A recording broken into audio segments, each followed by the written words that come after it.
무궁화 꽃이 피었습니다.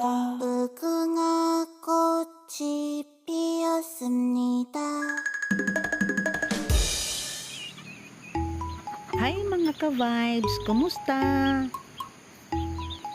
Na ako'y testimony. Kaming duha sa akong bana nangandoy pagkatsada kung doon na may alagaan nga mga manok. Apan, wala pa gyud may budget para sa mga manok.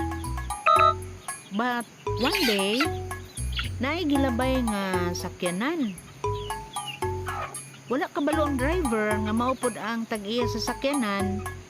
Naabre isa niya ka manok dito nang ngitlog sa likod sa iyang sakyanan ug paglabay nila sa amo, gilupad ang maong manok paingon sa among balay.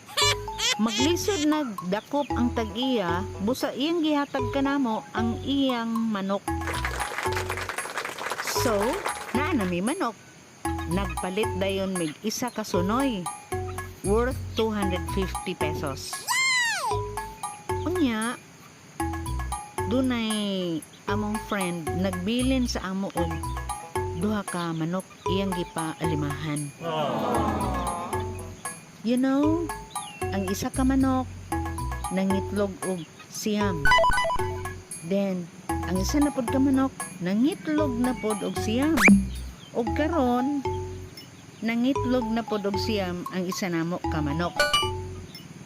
From 0 nahimong 31 after 5 months kapin. Kining inyong nakita nga mga manok, part lang ni kay ang uban tuas sa laing balay-balay. Thank you, Lord! Come back, be with me. I just want